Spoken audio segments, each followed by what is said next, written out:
السلام علیکم ناظرین، میرا نام سحر ہے، میری عمر 13 سال ہے۔ میری فیملی ٹوٹل 3 افراد پر مشتمل ہے۔ میری فیملی میں میرا ایک بھائی، میں اور امی۔ میرے ابو حیات تو تھے لیکن انہوں نے دوسری شادی کر لی تھی، امی کو طلاق دے دی تھی۔ امی نے ہم دونوں بہن بھائیوں کو ساتھ لیا تھا اور اپنے بھائیوں کے پاس آ گئی تھی۔ میرے ماموں ہمارا بہت خیال رکھتے تھے اور انہوں نے ہمیں ایک پلاٹ لے کر دیا تھا، وہاں پر ہم نے مکان بنا لیا تھا اور ماموں سے علیحدہ رہنے لگے تھے۔ میں 7 کلاس میں پڑھتی تھی اور میرا بھائی ابھی 3 کلاس میں تھا۔ میرا بھائی ابھی 7 سال کا تھا اور میں 13 سال کی ہوں۔ میں بھی نابالغ ہی تھی اور مجھے اتنی سمجھ نہیں تھی۔ ہماری پرورش ابو کے بغیر ہوئی تھی، اس لیے امی نے ہمیں ناز نخروں سے پالا تھا۔ ہم 2 بہن بھائی ہی امی کی پوری زندگی کی کمائی تھے۔ امی ہم پہ بہت نظر رکھتی تھی اور امی نے مجھے دنیا داری کی ہر چیز بتا دی تھی۔ میں 13 سال کی ہو کر ہر چیز سمجھتی تھی، لیکن مجھے اتنا نہیں پتا تھا کہ دنیا کتنی تیز ہے۔ میں جس اسکول میں جاتی تھی وہ ایک پرائیویٹ اسکول تھا اور وہاں کے سر امجد صاحب تھے۔ ان کی عمر تقریباً 30 سال ہو گئی اور ان کی ابھی شادی نہیں ہوئی تھی۔ وہ مجھے پڑھاتے تھے۔ میں اکثر ان کے پاس سبق پوچھنے جاتی تو وہ مجھے کافی دیر اپنے پاس کھڑا کر لیتے، کیونکہ میں 13 سال کی تھی اور دکھنے میں بہت ہی خوبصورت تھی۔ میرے نین نقش کسی اور پری سے کم نہیں تھے۔ محلے کے سارے لڑکے میرے پر مرتے تھے، لیکن مجھے دنیا کی اتنی سمجھ نہیں تھی، اس لیے میں کسی بھی لڑکے کے ساتھ ایسا تعلق نہیں رکھتی تھی۔ لیکن ہمارے سر امجد صاحب جب مجھے پاس کھڑا کر لیتے تو وہ میرے سے عجیب طرح سے بات کرتے اور عجیب قسم کی حرکتیں کرتے۔ میں تو چھوٹی تھی اور ابھی نہ سمجھتی، اس لیے مجھے سمجھ نہیں آتی تھی۔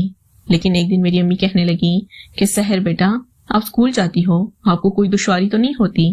لیکن میں نے امی کو بتا دیا تھا کہ نہیں امی، ایسا کچھ بھی نہیں ہے۔ میری امی مجھے سمجھانے لگی تھی کہ بیٹا، اس طرح کے معاملات بھی لڑکیوں کے ساتھ ہوتے ہیں اور لڑکے لڑکی کو ورغلانے لگتے ہیں اور اس کے ساتھ فائدہ اٹھانا چاہتے ہیں، اس لیے تم لڑکوں سے دور ہی رہنا۔ جب امی نے مجھے یہ سب باتیں بتا دی تھی کہ لڑکے لڑکی کے درمیان کیا ہوتا ہے، تو پھر مجھے سمجھ آئی تھی کہ سر امجد صاحب میرے سے کیا چاہتے ہیں اور وہ کیوں مجھے اس طرح سے حرکات کرتے ہیں۔ اب میں بھی سمجھدار ہو گئی تھی اور سر سے دور دور ہی رہنے لگی تھی۔ لیکن ایک دن سر کہنے لگے، شاید تم پڑھائی میں کمزور ہوتی جا رہی ہو، اس لیے میرا گھر تمہارے گھر کے 2 گلی چھوڑ کر ہی ہے، تو میرے پاس ٹیوشن پڑھنے آ جائے کرو۔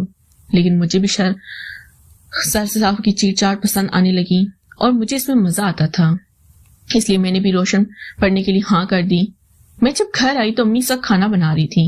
میں سیدھا کچن میں گئی اور امی کو کہنے لگی، امی، سر امجد صاحب نے کہا ہے کہ تم پڑھائی میں کمزور ہوتی جا رہی ہو، اس لیے میرے پاس ٹیوشن پڑھنے آ جائے کرو۔ جب میں نے یہ بات امی کو بتائی تو امی راضی ہو گئی تھی اور کہنے لگی تھی کہ تم اپنے سر امجد کے پاس ٹیوشن پڑھنے چلی جائے کرو۔ سر امجد صاحب نے 3 بجے سے لے کر شام 8 بجے تک مجھے ٹیوشن پڑھانے کے لیے حامی بھر لی تھی۔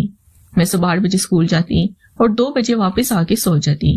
2 گھنٹے سونے کے بعد میں 3-4 بجے نکل جاتی اور سرمد کے گھر چلی جاتی۔ ان کی فیملی میں صرف 3 ہی لوگ تھے اور وہ اوپر والے پورشن میں رہتے تھے۔ سر امجد صاحب ہمیں نیچے والے پورشن میں ٹیوشن پڑھاتے تھے، اس لیے ان کے گھر میں کوئی بھی نہیں ہوتا تھا۔ سر امجد کے پاس اور بھی لڑکیاں پڑھنے آتی تھی، لیکن سر امجد صاحب میرے اندر زیادہ انٹرسٹ لیتے تھے اور میرے سے زیادہ بات چیت کرتے تھے۔ ایک دن سر امجد اپنے اندر کمرے میں جا کر لیٹ گئے۔ بچے باہر پڑھ رہے تھے، اس لیے میں بہانے سے ان کے کمرے میں چلی گئی تھی اور ان کے پاس جا کر کھڑی ہو گئی تھی۔ سر امجد پہلے کی طرح میرے ساتھ چھیڑ چھاڑ کرنے لگے تھے اور مجھے ان کی چھیڑ چھاڑ پسند آ رہی تھی۔ میں نے ان کو کہا تھا کہ سر آپ آگے بھی پڑھیں، یہ آپ کیا حرکت کرتے ہیں، مجھے آپ کی یہ حرکت پسند آتی ہے۔ سر امجد صاحب کہنے لگے، سحر، ابھی تم بہت چھوٹی ہو، ابھی تم ایسا کام کرنا نہیں چاہیے، بس یہی کام بہت ہے۔ لیکن میں نے سر کو کہا تھا، سر آپ اوپر اوپر اس سے ہی کام چلا لینا، لیکن کرنا ضرور ہے۔ جب میں نے سر کو یہ بات کہی تو سر حیران ہو گئے تھے کہ تمہیں اس بات کا کیسے پتا چلا۔ میں نے سر کو بتایا کہ سر، مجھے امی نے سب کچھ بتا دیا کہ تم اب جوان ہو رہی ہو، تمہیں ان باتوں کا پتا ہونا چاہیے۔ سر مسکرانے لگے اور کہنے لگے، چلو پھر دروازہ بند کر دو۔ میں نے دروازہ بند کیا اور سر کے ساتھ اوپر اوپر ہی کرنے لگی۔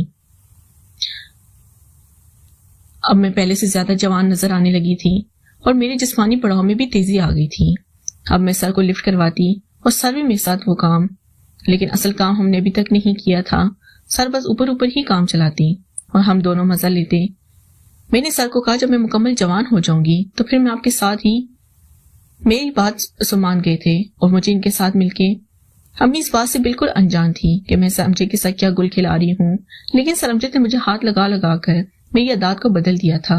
میں بری عادات میں مبتلا ہو گئی تھی. ناظرین، اگر آپ کو یہ کہانی پسند ہے تو ویڈیو کو لائک کر دیں. شکریہ.